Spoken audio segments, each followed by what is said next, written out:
Bonjour à toutes et à tous, c'est Sasa qui vous accueille pour le décryptage de la rédaction. Je vous fais découvrir aujourd'hui le musée du Yuan législatif qui se situe à Wufeng, au sud de Taichung, juste à côté du musée des temps démocratiques dans l'ancienne assemblée provinciale dont je vous ai parlé ces dernières semaines.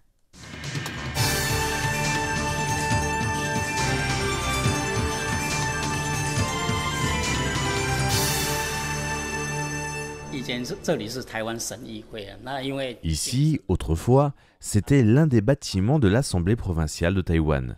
Mais elle n'est plus en fonction depuis plusieurs années. La gestion du lieu revient désormais au Yuan législatif qui a décidé d'en faire un musée sur l'histoire du Parlement à Taïwan, ses fonctions, ses prérogatives. Cela permet aux Taïwanais qui habitent dans le centre et le sud d'apprendre des choses sur le Yuan législatif sans avoir à se rendre dans le nord, à Taipei. Monsieur Ye Mingyuan, l'un des responsables du musée, nous accueille. À l'entrée, on commence par une grande fresque chronologique très intéressante qui met en regard l'évolution historique et politique de Taïwan d'une part et d'autre part les grands jalons pour la démocratie à travers le monde. On y trouve notamment la Révolution française de 1789. Monsieur Ye fait remarquer que bien que les Taïwanais se soient battus pour la démocratisation et certains ont sacrifié leur vie à cette cause, comparé à de nombreux autres pays, il y a eu moins d'effusion de sang. Sur un autre panneau, un peu plus loin, on voit que Taïwan, dont la démocratie n'a qu'un peu plus d'une trentaine d'années, est très bien classé dans les classements internationaux qui comparent les différentes démocraties selon des critères qualitatifs. Un mur entier est rempli de logos. Ce sont les nombreux partis politiques existants à Taïwan, même si dans les faits, seule une poignée ont remporté des élections. Le musée, ouvert en 2007, a été rénové récemment pour inclure des outils numériques et multimédia permettant des interactions avec les visiteurs. L'un de ses points forts, c'est que de nombreuses explications sont traduites en anglais. Il présente plusieurs objets historiques précieux en lien avec le Yuan législatif. Tout d'abord, M. Zheng Ruitian, un autre responsable du musée, nous présente ses trésors.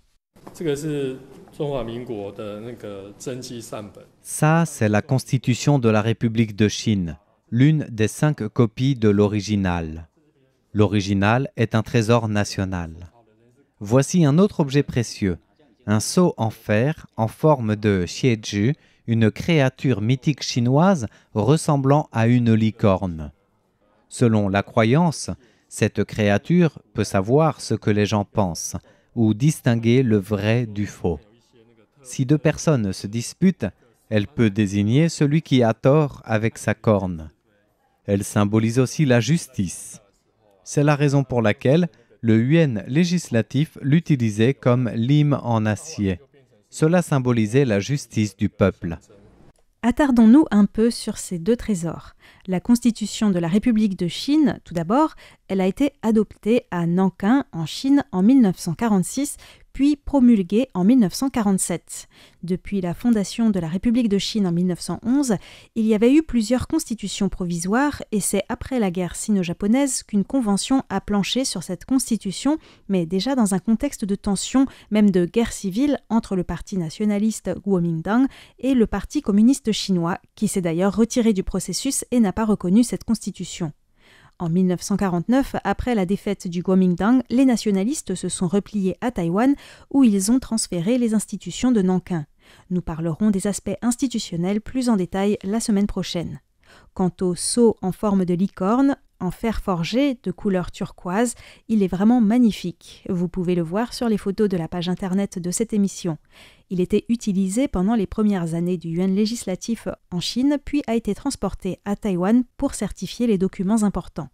Venons-en au 3e objet précieux de ce musée. Au-dessus de cette porte, c'est l'enseigne, le panneau d'origine du Yuan législatif. Pourquoi se trouve-t-il ici? Eh bien, parce qu'en 1988, il y a eu de grandes manifestations d'agriculteurs et ils l'avaient arraché. Ce panneau a été rénové et placé dans ce musée parce qu'il y en a désormais un nouveau au Yuan législatif. Ce qui montre que les manifestants de l'époque étaient très véhéments. Madame Tang Jiayu, qui nous accompagnait aussi pour cette visite, nous présente un autre trésor. Il s'agit d'un sceau de l'Assemblée nationale qui date de 1948. Il est fabriqué en argent et pèse pas moins de 8 kilos. C'était tellement lourd qu'il fallait parfois 2 ou 3 personnes pour cacheter un document. Vraiment impressionnant. Alors vous aurez peut-être relevé ce détail, Madame Tang parlait de l'Assemblée nationale, qu'il ne faut pas confondre avec le yuan législatif. Parce que Taïwan avait une Assemblée nationale jusqu'en 2005, je vous expliquerai tout cela jeudi prochain. Revenons à la collection du musée et à son côté interactif qui permet de trouver des informations sur les députés, mais aussi de se mettre à leur place en votant sur différents projets de loi. Une grande salle est aussi consacrée à la diplomatie parlementaire. Dans un contexte où la République de Chine, Taïwan, n'est plus aux Nations Unies depuis 1971 et où de nombreux pays ont coupé les relations diplomatiques au profit de la République populaire de Chine, les visites gouvernementales de haut niveau de la part de pays n'ayant pas de relations diplomatiques avec Taïwan se sont faites de plus en plus rares ces dernières années. Les parlementaires, quant à eux, sont beaucoup plus libres de voyager dans un pays qui n'a pas de relations diplomatiques avec le leur et ces liens sont ainsi d'autant plus importants. Sont exposés de nombreux cadeaux et souvenirs offerts au yuan législatif par des dignitaires étrangers qui sont aussi de véritables trésors. On peut y admirer un instrument de musique de Gambie, des assiettes peintes mexicaines et coréennes, un service à thé russe, etc. Dans la salle, on trouve aussi des photos de hauts dignitaires s'étant rendus à Taïwan, notamment l'ancien président Valéry Giscard d'Estaing en 1992 alors qu'il était député. Ce qui a surtout attiré mon attention, c'est de découvrir que Nelson Mandela est venu à Taïwan. En 1993, en tant que président de l'ANC, tout juste 2 ans après la fin de l'apartheid et 1 an avant son accession à la présidence de l'Afrique du Sud. Mandela a été reçu par le président Lee Teng-hui.